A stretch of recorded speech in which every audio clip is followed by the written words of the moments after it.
Hello everybody, welcome back to The Breakdown. I'm Tone and it's fantastic to have you watching yet another one of my videos. I hope you get plenty out of it. Please excuse the windiness, hopefully you can hear me clearly. Now, on The Breakdown, I seek to discuss things and to break things down a little bit into, to make it a little bit more easy to understand, or to perhaps pique a little bit of interest in people who watch my videos, to look into things a little deeper, a little beyond what we would get force-fed to us for free by the free mainstream media. And I think today it's probably not a bad idea to start off with yet another little discussion about this election, as I think through things more and what I could possibly share. What is it that sets this particular election, and maybe the previous one, but this one especially over there in the US, what sets it apart? Last time when Trump won, the media dubbed it as a failure of democracy, or not a failure of democracy, it's probably not the right words, but a misstep by democracy, because they'd voted in someone who wasn't a politician, and maybe people thought that they were going to get something a little different, and then once they got Trump, and once Trump started to say the things that he was saying, and sometimes he may not have been overly diplomatic in his things that he shared with everyone. But that brings me to a point. One thing we need to understand is the truth doesn't always sound very nice.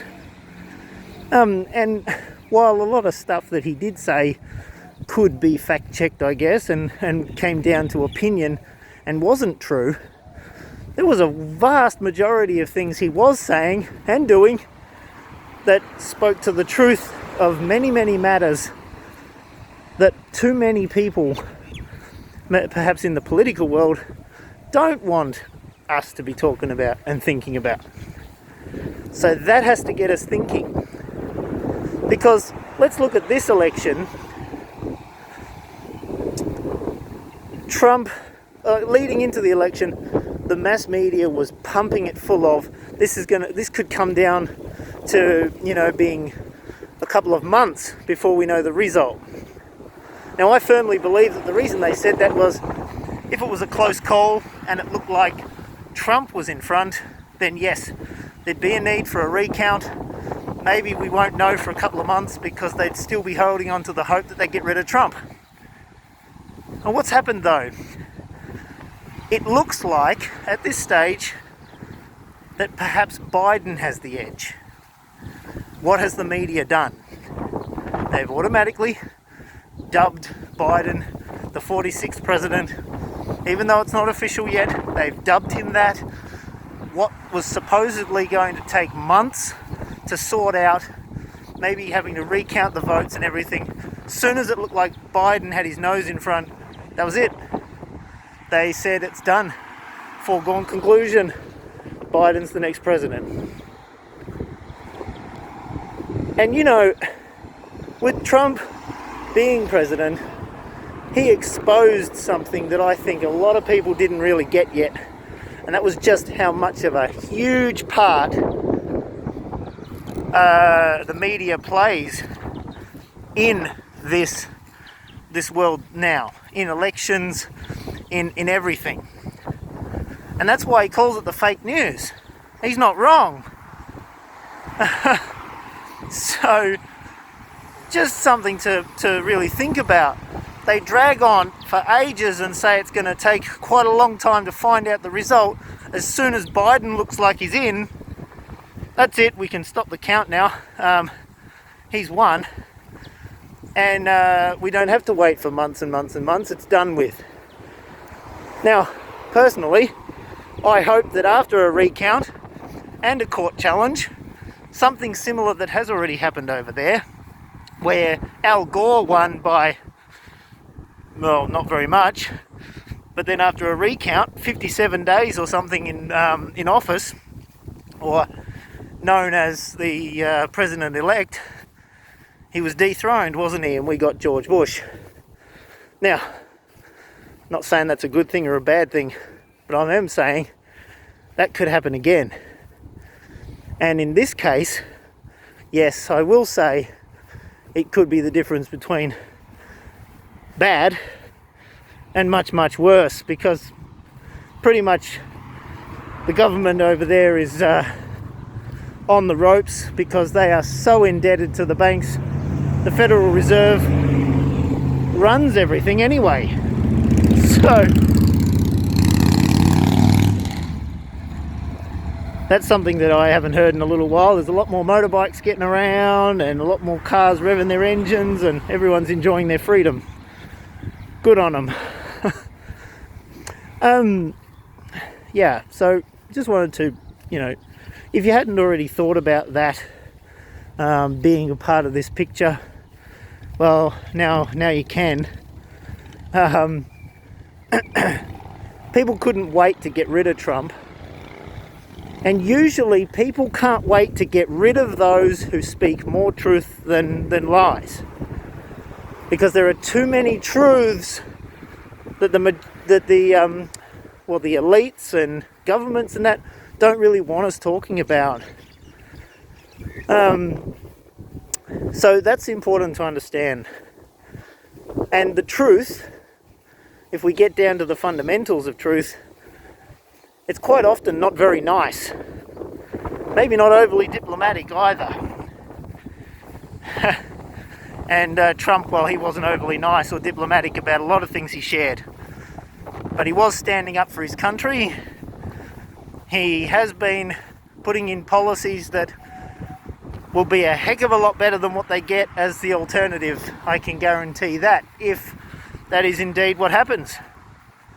Now, as far as Trump being a bully, I think while he's probably been able to hopefully reflect on a few things, while he might not have actively admit where he was wrong sometimes, hopefully he's had time to reflect back on some of the things he said. He may have a little bit to answer to. But in terms of being a bully, for having a hard, firm, stance on immigration, and especially the illegal immigration, well, that's not being heartless at all. That's saying, look, there are processes in place to make sure that it's as fair as possible. And remember, fair as possible doesn't mean fair, because there's always going to be stuff that can't quite be done the right way, because there's always going to be so many cases that don't fit within the parameters. But here's the thing, you don't have a standard and then complain about the standard. You're better off having a standard, because if you don't have a standard, there's nothing to base it on, there's nothing to work from, there's nothing to fix or adjust later if you think you need to adjust it. And that's what one side of politics wants. One wants a standard, or one is working towards a standard, or to a standard, to a degree. The other one never has and never will. They change things at whim, willy-nilly, and that's only ever seen more and more problems. We have the same sort of thing over here in Australia. One side of politics generally is a little bit more conservative, although it could be argued maybe not so much sometimes now. The gap between the two has certainly shortened, and that wasn't a pun on the previous Labour leader. But yeah, anyway, so when the mass media starts to tell you something starts to be happy about telling you something, you can pretty well guarantee that you'd be safer in saying, actually, they're telling you the opposite of what is true or what is best. You can pretty well guarantee that. So, while everybody's cheering and jumping up and down and just super happy about bye Trump,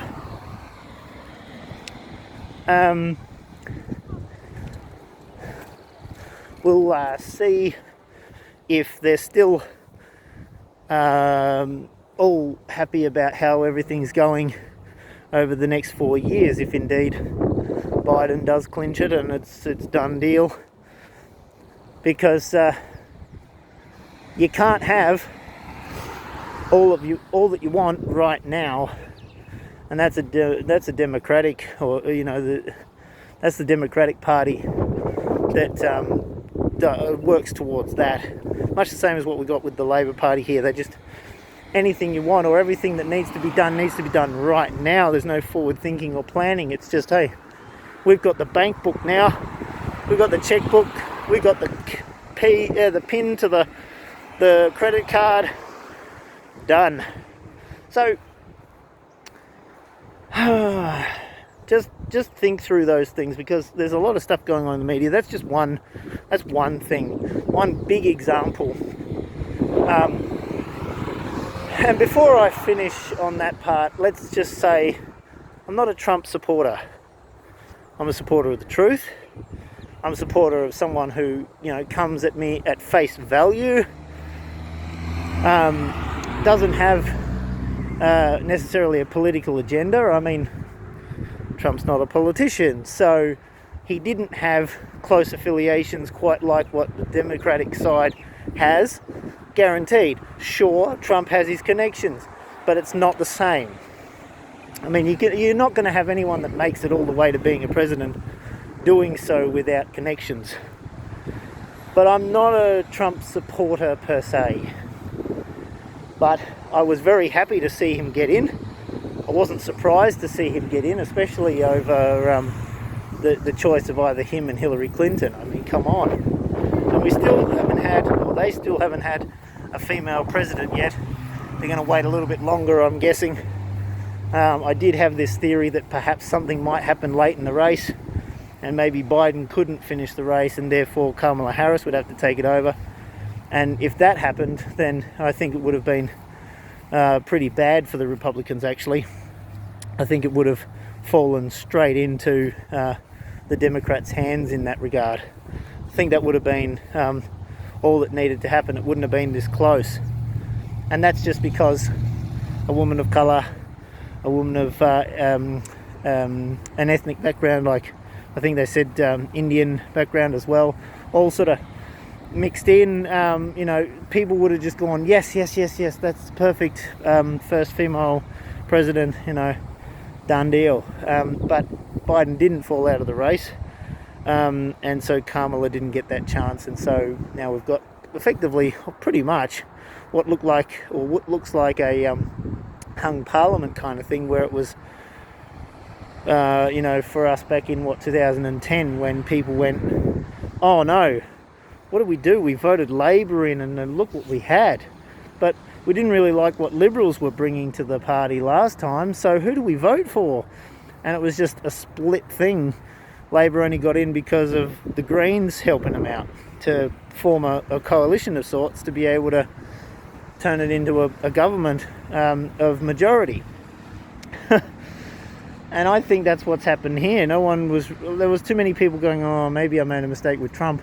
And then there was maybe quite a fair few people going, well, gee, Biden's not that great of an option either. What do we want?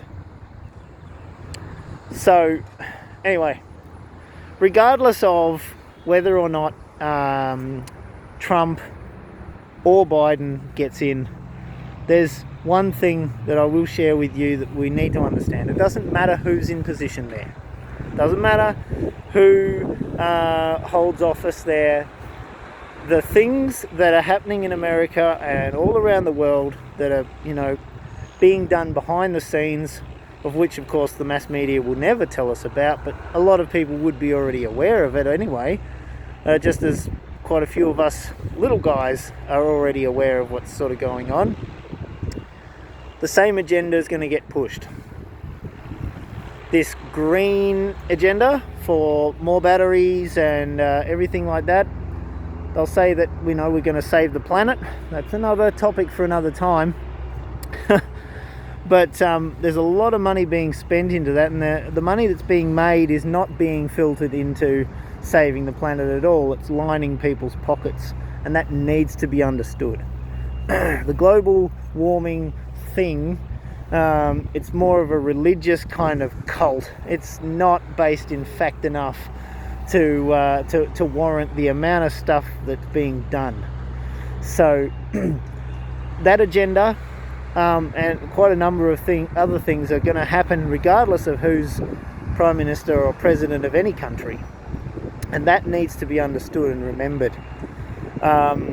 So while I made the majority of this video talking about Trump and Biden and the election over there, and the last 3 videos have covered a fair bit of that, my point to take away from this is the mass media points you in a particular direction, and that direction is, well, quite often it's misdirection. The majority of the time it's misdirection. If they want you to look somewhere, say my face is them and they're talking to you, you want to be looking off to the side and looking at I'm heading to Coles, but you want to be looking at what's possibly right behind their head. What's right behind them? They're telling you this. Actually, what you need to be taking a look at is what's behind them. What are they standing in front of? What are they making a big noise about that actually overshadows, well and truly, what's actually the point? What's actually needing to be looked at and what you need to be aware of. That is probably the biggest point that I can make to you today, and I'll leave you with that. Thank you for joining me.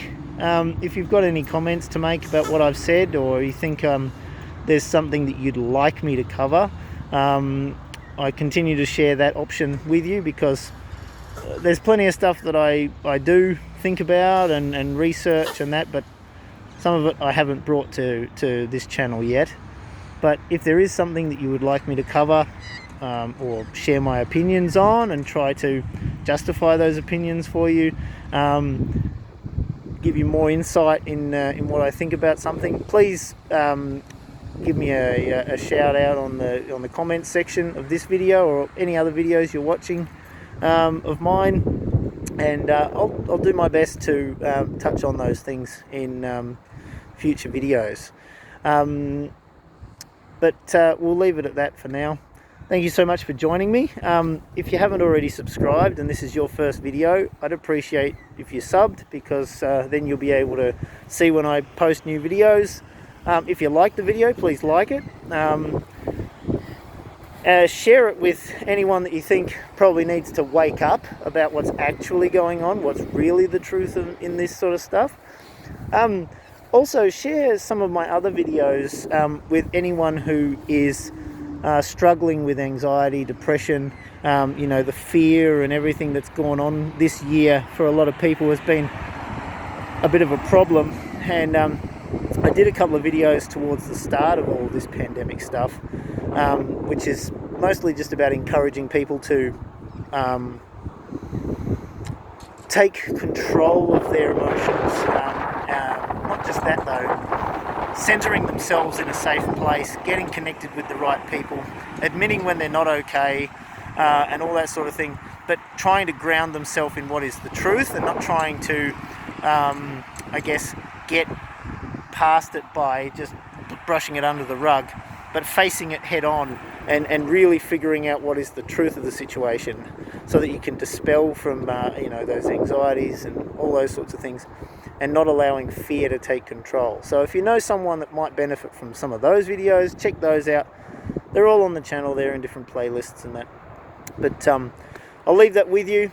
Thank you for joining me once again. And until next time, God bless. We'll see you in the next video. Bye.